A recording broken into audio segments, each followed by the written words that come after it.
మిత్రులారా, కాసేపు మీ busy schedule ని పక్కన పెట్టి ఈ కూల్ ఈవినింగ్ లో ఒక కూల్ టాపిక్ ని డిస్కస్ చేద్దాం. మీరు వింటున్నారు పద్మదర్శిని క్యాంపస్ రేడియోలోని మీ ప్రశ్న మా సమాధానం అనే కార్యక్రమం. మీతో మీ అర్జే జయ. ఈ రోజు టాపిక్ వచ్చేసి ఎలాంటి పశ్చాత్తాపం లేకుండా నో చెప్పడం ఎలా. చాలా మంది మిత్రులు వాళ్ళ ప్రశ్నలతో ఎదురు చూస్తున్నారు. వాళ్ళకి సమాధానం ఇద్దాం రండి. మన మొదటి కాలర్ ఎవరో చూద్దాం.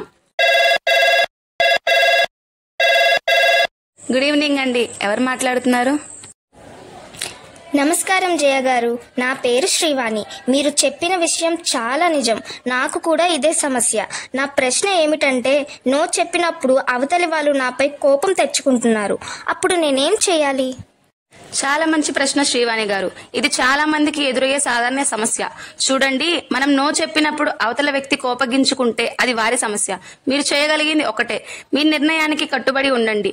మీరు ఆ పని ఎందుకు చేయలేకపోతున్నారో స్పష్టంగా కానీ మర్యాదగా వివరించండి. నేను మీ పరిస్థితి అర్థం చేసుకోగలను, కానీ ఈ సమయంలో నేను మీకు సహాయం చేయలేకపోతున్నాను అని చెప్పండి. ఇది మీ మనసులో పశ్చాత్తాపం లేకుండా చేస్తుంది. అవతలి వ్యక్తికి కోపం వస్తే అది వారి సమస్య, మీది కాదు. థ్యాంక్ యూ సో మచ్ జయ గారు. మీ ఆన్సర్ నాకు చాలా ధైర్యాన్ని ఇచ్చింది. చాలా సంతోషం శ్రీవాణి గారు. కాల్ చేసినందుకు ధన్యవాదాలు. ఇప్పుడు మరో కాలర్ ఎవరో తెలుసుకుందాం.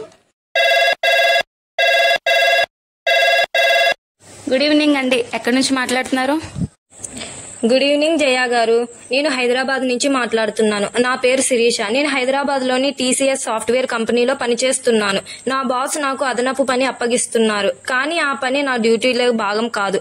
నో చెప్పాలంటే భయం. నా ఉద్యోగం ఎక్కడ పోతుందో అని. దీనికి మీరు పరిష్కారం చెప్తారా? శిరీష గారు, మీ సమస్య చాలా మంది ఉద్యోగులకు ఉంటుంది. ఇలాంటి సందర్భంలో నో చెప్పడానికి సరైన పద్ధతి ఉంది. మీరు నేరుగా నో అని చెప్పే బదులు, సార్ నేను ఈ పని తప్పకుండా చేయడానికి ప్రయత్నిస్తాను, కానీ ప్రస్తుతం నేను వేరే ప్రాజెక్ట్ లో పని చేస్తున్నాను.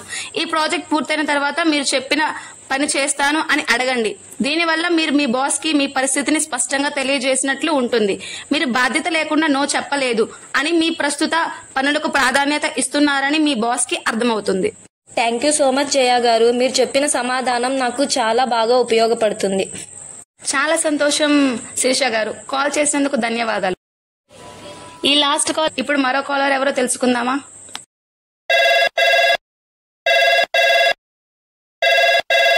గుడ్ ఈవినింగ్ అండి, ఎవరు మాట్లాడుతున్నారు?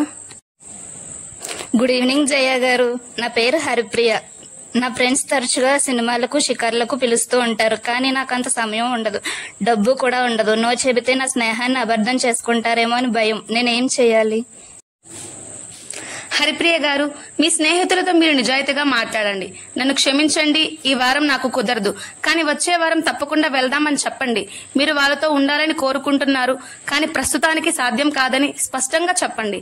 మంచి స్నేహితులు మీ పరిస్థితిని అర్థం చేసుకుంటారు. ఒకవేళ వాళ్ళు అర్థం చేసుకోకపోతే అది వారి సమస్య, మీది కాదు. మీ ఆనందం, ప్రశాంతత చాలా ముఖ్యం. థ్యాంక్ యూ జయ గారు, మీరు చెప్పిన సమాధానం నాకు చాలా బాగా ఉపయోగపడుతుంది. చాలా సంతోషం హరిప్రియ గారు. కాల్ చేసినందుకు ధన్యవాదాలు. Thank you for all the callers and audience. మీ బిజీ షెడ్యూల్ ని మా కోసం పక్కన పెట్టి మీ టైం ని మాకు కేటాయించినందుకు. ఈ రోజు షోని ఎంజాయ్ చేశారని అనుకుంటున్నాం. రేపు మరొక ఇంట్రెస్టింగ్ టాపిక్ తో మళ్ళీ కలుద్దాం. బాయ్.